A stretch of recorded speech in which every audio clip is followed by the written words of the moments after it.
Stove ಮೇಲೆ ಒಂದು frying PAN ಇಟ್ಕೊಂಡಿದ್ದೀನಿ. ಇದಕ್ಕೆ ಒಂದು 2ರಿಂದ 3 ಟೇಬಲ್ ಸ್ಪೂನ್ ಅಷ್ಟು ಎಣ್ಣೆ ಹಾಕ್ತಾ ಇದ್ದೀನಿ, ಅಡುಗೆ ಎಣ್ಣೆ.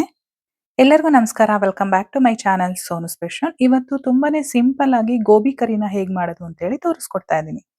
ಕಾಯ್ದಿರ್ತಕ್ಕಂಥ ಎಣ್ಣೆಗೆ ಈರುಳ್ಳಿನ ಸೇರಿಸ್ಕೊಂಡಿದ್ದೀನಿ. ದೊಡ್ಡ ಗಾತ್ರದ ಒಂದು ಈರುಳ್ಳಿನ ಮೀಡಿಯಂ ಸೈಜಲ್ಲಿ ಕಟ್ ಮಾಡಿ ಹಾಕಿದ್ದೀನಿ. ಈರುಳ್ಳಿ ಸ್ವಲ್ಪ ಸಾಫ್ಟ್ ಆದಮೇಲೆ ನಾನಿಲ್ಲಿ 1 ಟೇಬಲ್ ಸ್ಪೂನ್ ಅಷ್ಟು ಶುಂಠಿ ಬೆಳ್ಳುಳ್ಳಿ ಪೇಸ್ಟನ್ನು ಕೂಡ ಸೇರಿಸ್ಕೊಳ್ತಾ ಇದ್ದೀನಿ. ಎಲ್ಲದೂ ಕೂಡ ಚೆನ್ನಾಗಿ ಮಿಕ್ಸ್ ಮಾಡಿಕೊಂಡು ಫ್ರೈ ಮಾಡ್ಕೋಬೇಕು. ನಾನು ನಿನ್ನೆ ವಿಡಿಯೋದಲ್ಲಿ ಪಾಲಕ್ ಪರೋಟ ಮಾಡೋದು ಹೇಗೆ ಅಂತೇಳಿ ತೋರಿಸಿದೆ. ಅದಕ್ಕೆ ಇದು ಕಾಂಬಿನೇಷನ್ ತುಂಬಾನೇ ಚೆನ್ನಾಗಿರುತ್ತೆ. ಹಾಗೆ ನಾನಿಲ್ಲಿ 2 ಮೀಡಿಯಂ ಸೈಜ್ ಟೊಮೊಟೊನ ಚಿಕ್ಕ ಚಿಕ್ಕದಾಗಿ ಕಟ್ ಮಾಡಿ ಸೇರಿಸ್ಕೊಂಡಿದ್ದೀನಿ.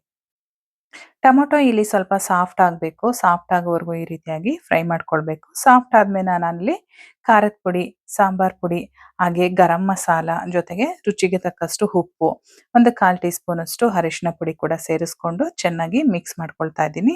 ಆ ಸ್ಪೈಸಸ್ ಜೊತೆ ಎಲ್ಲ ನೀಟಾಗಿ ಹೊಂದ್ಕೊಳ್ಬೇಕು.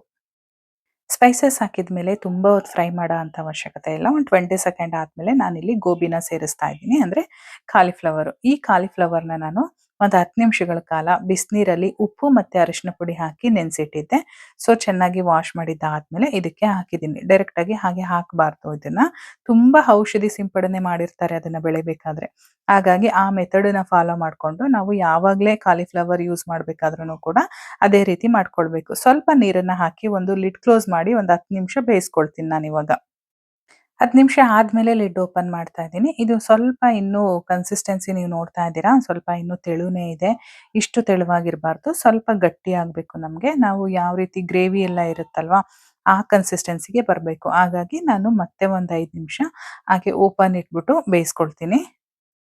ಇವಾಗ ಒಂದು 5 ನಿಮಿಷ ಆಗಿದೆ. ಕಾಲಿಫ್ಲವರ್ ಎಲ್ಲ ಚೆನ್ನಾಗಿ ಬೆಂದಿದೆ. ನೀವು ಕನ್ಸಿಸ್ಟೆನ್ಸಿ ಕೂಡ ನೋಡ್ತಾ ಇರ್ಬೋದು. ಈ ಹದದಲ್ಲಿದ್ರೆ ನಮಗೆ ಕರೆಕ್ಟ್ ಆಗಿರುತ್ತೆ. ಮಾಡೋಕೆ ತುಂಬಾನೇ ಸುಲಭ, ಹಾಗೆ ರುಚಿ ಕೂಡ ಅದ್ಭುತವಾಗಿರುತ್ತೆ. ಖಂಡಿತವಾಗ್ಲೂ ಚಪಾತಿ, ರೋಟಿ, ಹಾಗೆ ಪೂರಿ, ದೋಸೆ ಮಾಡಿದಾಗ ಈ ಒಂದು ಕರಿನ ಮಾಡ್ಕೊಳ್ಳಿ. ತುಂಬಾನೇ ಚೆನ್ನಾಗಿರುತ್ತೆ ಕಾಂಬಿನೇಷನ್ನು. ಸೊ ಇಲ್ಲಿಗೆ ಈ ವಿಡಿಯೋ ಮುಗಿಸ್ತಾ ಇದ್ದೀನಿ. ಇಷ್ಟ ಆದರೆ ಲೈಕ್ ಮಾಡಿ, ಶೇರ್ ಮಾಡಿ, ಸಬ್ಸ್ಕ್ರೈಬ್ ಮಾಡ್ಕೊಳ್ಳಿ. Thank you for watching.